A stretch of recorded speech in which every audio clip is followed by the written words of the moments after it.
अस्सलाम वालेकुम। Advocate Sufiyan vlog में आपको खुशामदीद।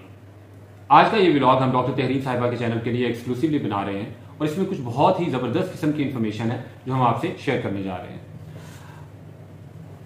मोहम्मद औरंगजेब साहब वजीर खजाना पाकिस्तान, ये नाम अब बहुत ज़्यादा मारूफ है हमारे ख़ास तौर पर सियासी हल्कों में, और सियासत से बाखबर और दिलचस्पी रखने वाले तमाम लोगों के लिए अब ये नया नाम नहीं है बल्कि एक मारूफ नाम समझा जाता है।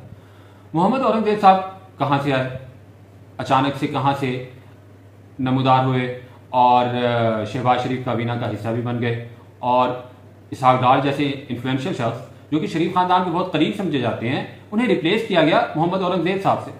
तो मोहम्मद औरंगजेब साहब के क्या क्रेडेंशियल्स हैं? क्या उन्हें किसी मेरिट की वजह से और किसी काबिलियत की बिना पे इस ओहदे के लिए मुंतखब किया गया, या कुछ और अवामिल भी इसमें शामिल है? मोहम्मद औरंगजेब साहब का ताल्लुक कहाँ से है? मोहम्मद औरंगजेब साहब की फैमिली कौन सी है और किस तरह से वो तीन नस्लों से जी हाँ शरीफ खानदान के साथ वाबस्ता हैं और उनकी वफादारी रही है, ये सारी बातें मैं आज के इस व्लॉग में आपके साथ शेयर करूंगा। आप इस व्लॉग को शुरू से लेकर आखिर तक जरूर देखिएगा और खासतौर पर फैसलाबाद के रहने वाले लोग इसको जरूर देखिए, क्योंकि मोहम्मद औरंगजेब साहब का ताल्लुक आपके शहर फैसलाबाद से है। अब आपको मैं ये बताऊं, अगर आपको ये चैनल सब्सक्राइब नहीं किया, सब्सक्राइब भी कीजिए, इस वीडियो को पसंद आए तो शेयर कीजिए प्लीज, और लाइक कीजिए और कमेंट भी कीजिए। मोहम्मद औरंगजेब साहब के हवाले से मैं आपको बताऊं, इनके वालिद साहब का नाम चौधरी मोहम्मद फारूक है। इन लोगों का आबाई ताल्लुक तहसील कमालिया, जिला टोबा टेक सिंह, और ये फैसलाबाद डिवीजन का जिला बनता है टोबा टेक सिंह, तो इस लिहाज से फैसलाबाद डिवीजन में ये फॉल करता है ये सारा एरिया। तो फैसलाबाद से ही ताल्लुक है मोहम्मद औरंगजेब साहब का। मोहम्मद औरंगजेब साहब के वालिद चौधरी फारूक एक वकील हुआ करते थे। 1990 की दहाई में उनकी वफात हो गई थी। वो असिस्टेंट एडवोकेट जनरल भी रहे, मुख्तलिफ ओहदों पे रहे, एडिशनल एडवोकेट जनरल रहे, बाद में कुछ अर्से के लिए एडवोकेट जनरल पंजाब भी रहे।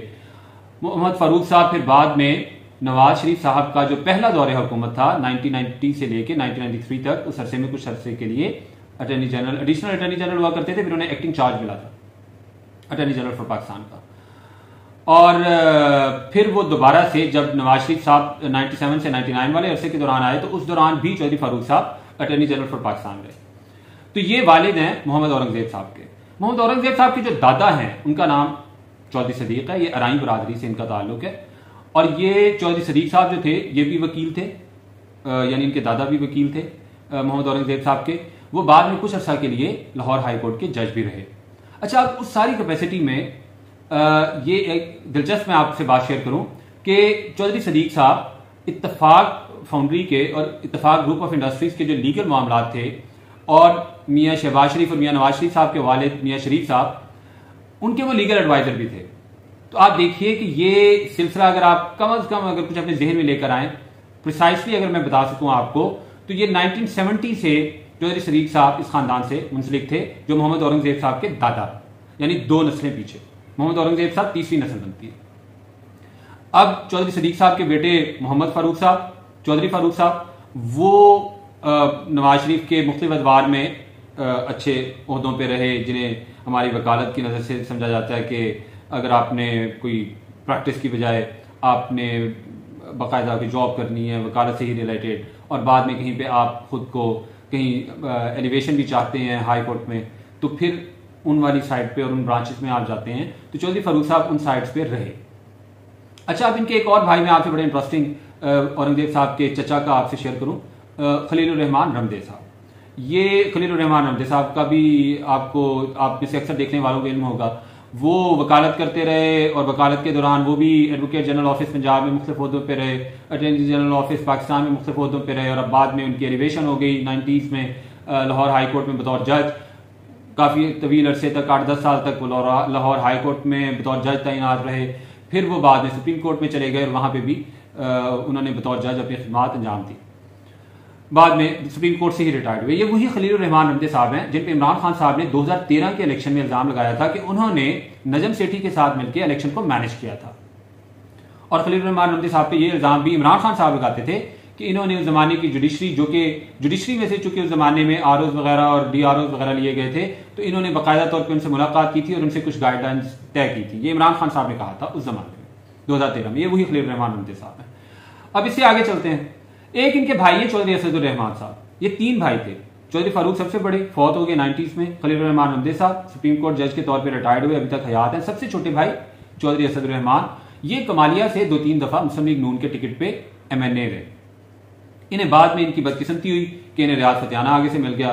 रियाज फतेहाना बड़ा कारीगर किस्म का और बड़ा जबरदस्त किस्म का और बड़ा करू किस्म का और ग्राउंड पे जाके काम करने वाला, ग्रॉस रूट लेवल पे सियासत करने वाला बंदा है। अब वो गुज़श्ता कई इलेक्शन से वो हरा देता है चौधरी असद रहमान साहब को, और वो एक पोलिटिकली आप कह लें नुकरे लगे हुए। अब औरंगजेब साहब की ये फैमिली होगी, फारूक साहब के बेटे और खलील रहमान नमदे साहब और असद रहमान के भतीजे।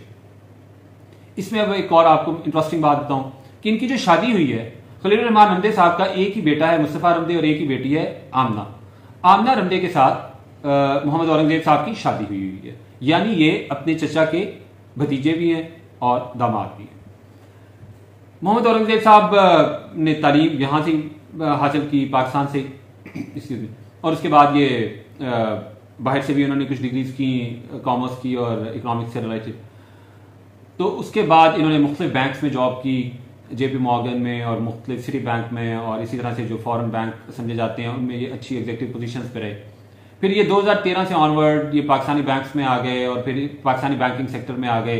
2016-17 के लगभग तकरीबन इन्हें हबीब बैंक का CEO बनाया गया। वहां पे इन्होंने बहुत अच्छा उस बैंक को चलाया। ये बुनियादी तौर पे एक बैंकर है और इनकी सारी जिंदगी एक बहुत कॉर्पोरेट सेक्टर और बैंकिंग सेक्टर में गुजरी है। इन्हें ग्रॉस रूट लेवल का कोई पता नहीं है, इन्हें कोई इल्म नहीं है कि आम आदमी किस तरह से अपनी जिंदगी गुजार रहा है, इन्फ्लेशन की क्या सूरत हाल है, किस तरह लोगों के ज़राए आमदनी कम हो गए हैं, किस तरह से उन्हें अपने रोजमर्रा के खर्चात पूरा करने में किस कदर मुश्किलात का सामना है। ये मोहम्मद औरंगजेब साहब को इसका इदराक ना है ना हो सकता है, क्योंकि उनका एक वो बहुत मुख्तलिफ किस्म के एक माहौल में रहे हैं। वो हांगकॉन्ग में, वो सिंगापुर में और वो अमेरिका में और इंग्लैंड में, वो मुख्तलिफ जगह पे बैंक्स में पहले काम करते रहे। बाद में वो पाकिस्तान में भी जब आए तो उन्होंने इसी तरह का ही गुजारा अरसा। इसके मुकाबले में अगर मैं इसहाक डार साहब की बात करूं तो इसहाक डार साहब रिलीफ देते थे या नहीं देते थे वो एक अलग डिबेट है, लेकिन उन्हें कम अज कम वो गवार मंडी की पैदावार थी, वहां से उन्होंने शुरू किया था और बहुत अरसे तक वो बाद में वो अवामी सियासत भी उस तरह से करते रहे और वो एक लोगों के साथ इन टच फिर भी रहते थे। तो उन्हें फिर भी अंदाजा हो सकता है आम लोगों की मुश्किलात और प्रॉब्लम्स का।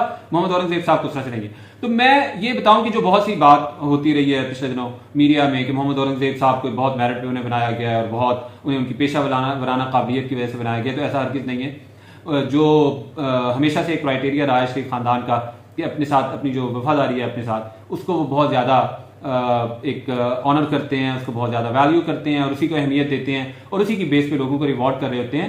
तो मोहम्मद औरंगजेब साहब का भी केस यही है, इसी बुनियाद पे उनकी सिलेक्शन हुई है। उनका खानदान हमेशा से मुस्लिम लीग नून के साथ अटैच्ड है, उनका खानदान मुस्लिम लीग नून से भी पहले शरीफ खानदान के साथ अटैच था, उनके दादा, उनके वालिद, उनके दोनों चचा और ये सारा जितना भी खानदान है। इसमें मैं मजीद अगर इसमें डिटेल में जाऊँ तो मैं आपको बताऊँ इनके कज़न हैं, इनकी बल्कि इनकी जो भाभी हैं मोहम्मद औरंगजेब साहब की जो भाभी हैं, इनके एक भाई थे रजा फारूक, वो भी एक जवान उम्र में फौत हो गए थे, हार्ट अटैक हुआ था।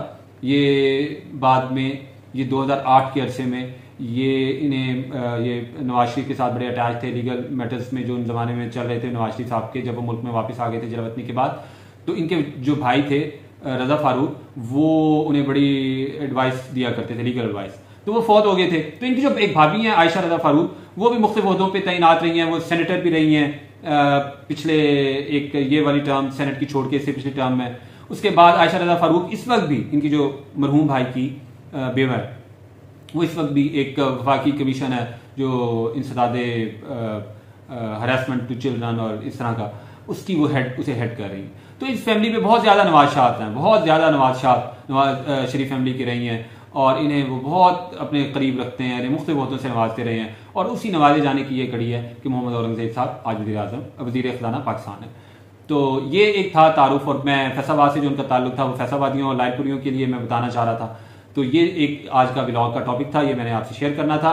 डॉक्टर तहरीम के चैनल के लिए हमने ये व्लॉग बनाया है। अगर आपने चैनल सब्सक्राइब नहीं किया, चैनल को सब्सक्राइब कीजिए, वीडियो पसंद आए तो इसको लाइक कीजिए, शेयर कीजिए और कमेंट कीजिए। आपके फीडबैक का इंतजार रहेगा। अगले व्लॉग में आपसे दोबारा मुलाकात होगी। अल्लाह हाफ़िज़।